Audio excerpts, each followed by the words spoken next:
Paul Doswell, massive game Saturday, Wealdstone here at Wesley Park. I know we sometimes overhype games, but I don't think you can with this one. It's massive.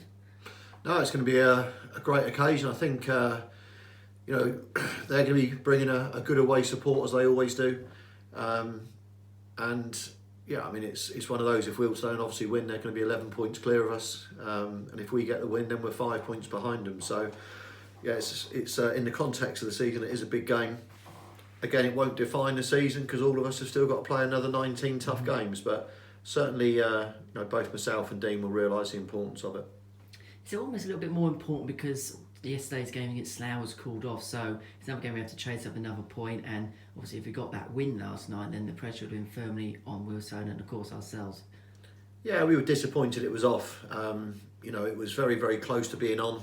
The covers had been on for 2 days, and when we took them off, there was just one area. Unfortunately, we had such a big storm here. The winds were horrendous, and it just sort of blew off. Even with all the weights down, the cover still got blown off. So there was just one area by the 18-yard box. But looking at it today, it looks as though it's going to be fine for Saturday. So the covers are just being put back on for tonight's rain, and I think we got good weather Friday and Saturday. So, very, very confident the game will be on. And like I said, it's going to be a decent gate here Saturday. Good atmosphere, and these are the games that you want to be part of. Definitely, as you say, the covers have been on. There's volunteers out there. They've been out there this morning. There's about 8 or 9 of them. They've come out, dedicated their own time out of their day to go out and make sure the covers are sorted, that we can give ourselves the best possible chance to play. Listen, I think we did exactly the same on for the Slough game. We were very, very keen to get the Slough game on. We've got to play these games. We wanted to play. Everyone was fit and available for Wednesday night, and we were very disappointed when it was called off at lunchtime. But it has rained continuously, it seems, throughout the whole of December and now into January. And I don't care how good your pitch is, when you have the deluge of rain, especially the storm we had on Tuesday night, it gives you no chance on a grass pitch. So why I advocate 3G all the time, but it's looking much better out there today, and so fingers crossed for a good game. As you say, good game against Wealdstone. As a player, these are the sorts of games that you live for when you're at the top of the table, playing those teams in and around you. They're fantastic occasions, aren't they? Yeah, and I've got to pay credit to Wealdstone. They to be top now for I think 21 weeks of the season, 53 points from 25 games. It's an incredible achievement. I'd much rather be in their position at the moment than mine, which is trying to play catch up. And all credit to Dean and also the way that they played this season. I think that they've got an exceptional way of playing football. They've got some really good footballers within their team. Den and Lewis and Clifford. In particular, we like, and then you've got that physical presence in their side as well. Your Ross Lafayette and Smith and Stevens. So very impressed with them this year, and like I said, they're going to be, they're going to be the team to keep chasing, and hopefully, I think ourselves, Bath, and the way Dorking are at the minute, and you've got to say that there's still 3 or 4 teams that can win this league. Do you think Wealdstone will also be looking for reaction when you look at the reverse fixture up at the Vale? Not really. I think that if you look at that game in a true context, I think they were far better than us for half an hour, and we could have been 1 or 2-0 down at that point. We went 1-0 down and perhaps should have gone 2-0 down, and that would have probably been game over, because 2-0 often is. Yeah. So within periods of football matches, you get your breaks, you get your little bits of luck. What we were is fairly ruthless on the chances that we had on the day.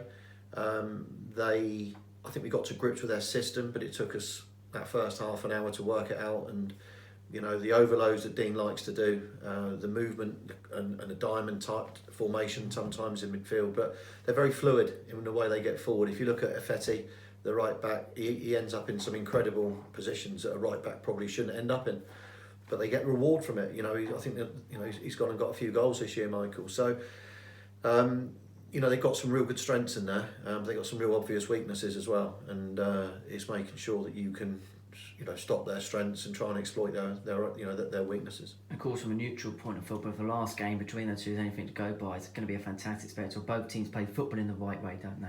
Yeah, they want a 4-1 game. If you know your football, it genuinely wasn't a 4-1 game, and we were chuffed to get the result. It was an important result even then, because I think Wealdstone were probably 11-12 points in front of us. Such was their fantastic start to the season. But when you look at the constraints that Dean works under, for where they are and what they've done this season. I mean, some of the criticism, certainly from some of their supporter base about him or his team, is quite bizarre, to be honest. Because as I said, I know what he puts into it. I know his knowledge of the game, and I know his knowledge of the non-league, and both of us enjoy each other's company, often on the phone with each other. He's got a very good assistant as well, and Stu, and the four of us, whilst we're competitive on the day, actually get on really, really well, and we've got respect for each other, the way that we all organise and set up. And Saturday will be a real 50-50 game, because either of those two teams playing Saturday, could beat the other one. Exactly, and of course the fans have got an important part to play. Portsmouth aren't at home, they're away to Bolton on Saturday, so hopefully we can get a big crowd, maybe, if you never know, that first 2,000 of the season. Yeah, we've been in and around the 1600s with little away support, and I understand that Wealdstone are thinking of bringing maybe 300 to 400. Yeah. So if that's the case and we get the normal crowd when Pompey are away, then we're going to be very, very, very close to that 2,000 on Saturday. And it does make this place buzzing, it jumps around when there's that sort of crowd in there.